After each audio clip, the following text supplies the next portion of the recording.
आपने मेरी इच्छा से जिस राजकुमार को मैं चाहती थी उस राजकुमार से मेरा विवाह कराया। उस विवाह के पश्चात मैं इतने प्रसन्न हूं कि साक्षात मुझे स्वर्ग का अनुभव हो रहा है। पिताश्री, यदि आप ऐसा ना करते, यदि आप मेरा भाग्य ना बनाते, तो मुझे मनचाहा पति, मनचाहा राजकुमार कभी ना मिलता। मेरा भाग्य बनाने के लिए मैं आपकी सदैव आभारी रहूंगी।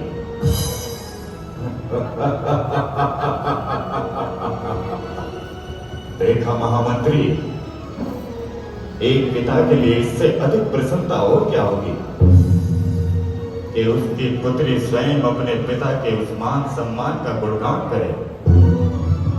हमारी पुत्री ने केवल एक बार कहा था कि पिताश्री हमें वह राजकुमार चाहिए।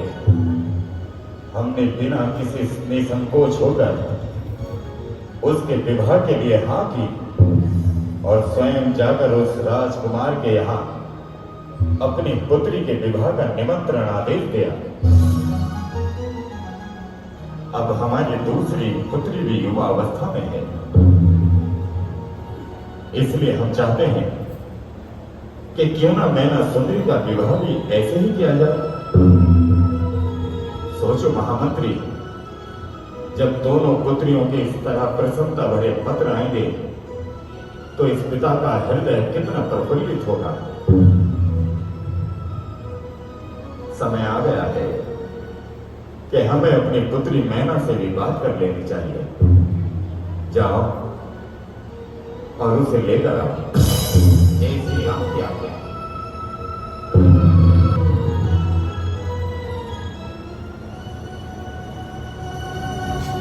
आइए राजकुमारी, आपके पिताश्री ने आपको याद किया है।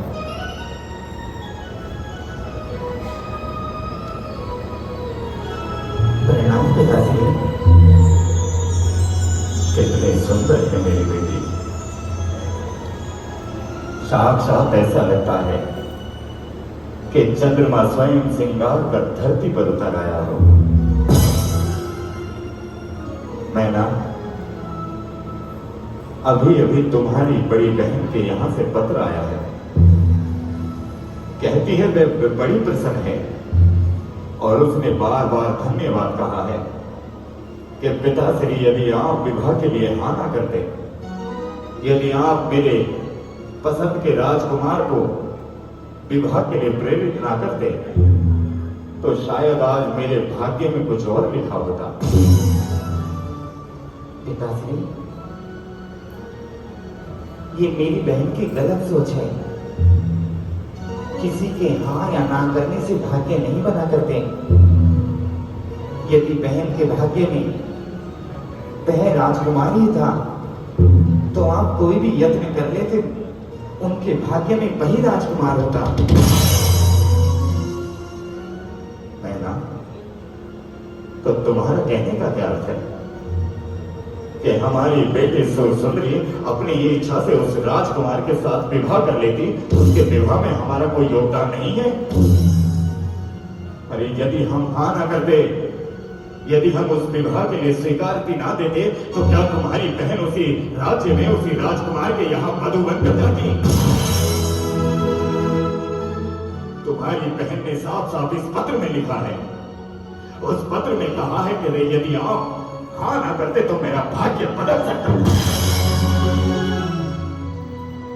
हमने तुम्हें राजमहल से इस दरबार में इसलिए बुलवाया है कि यदि तुम्हारी पसंद में भी कोई राजकुमार है,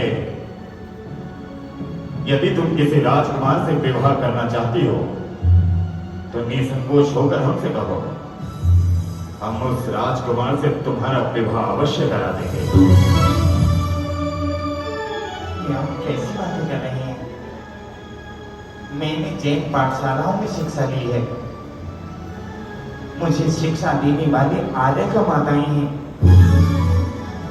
आर्य का माँ कहती है कि माँ और पिता जिस वर को बेटी के लिए चुने, बेटी को हंसकर उसे स्वीकार कर लेना चाहिए।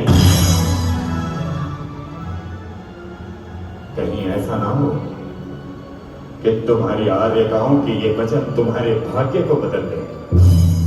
कहीं ऐसा ना हो कि वो शस्त्र शास्त्रों की बातें करने वाली आर्यका तुम्हारे विवाह के उपलक्ष्य में कुछ भी ना बोल पाए।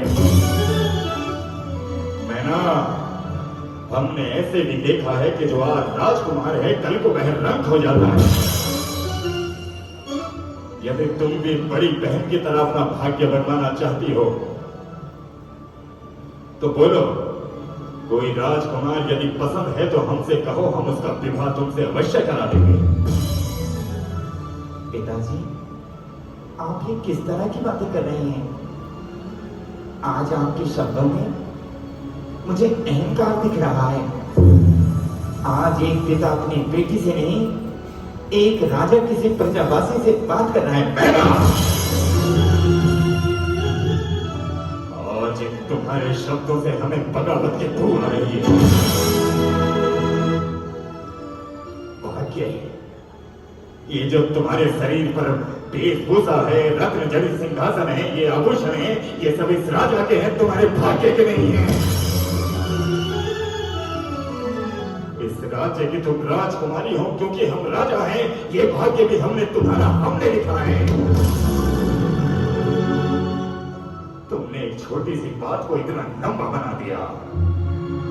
एक छोटी सी बात हो तो पूछी थी पिता बनकर कि यदि किसी को पसंद करती हो तो हमें बता दो, लेकिन तुमने हमारे निर्णयों पर संकोच किया।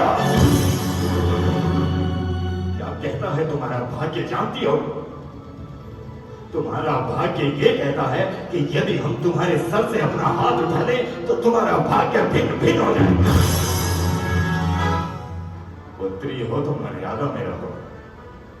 ये मत भूलो कि हम तुम्हारा पिता होने के साथ साथ इस राज्य के राजा भी हैं।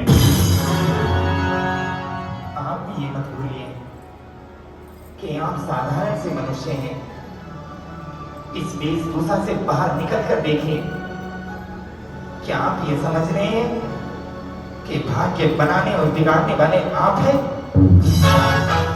क्या आपके अंदर ये अहम की बू आ चुकी है?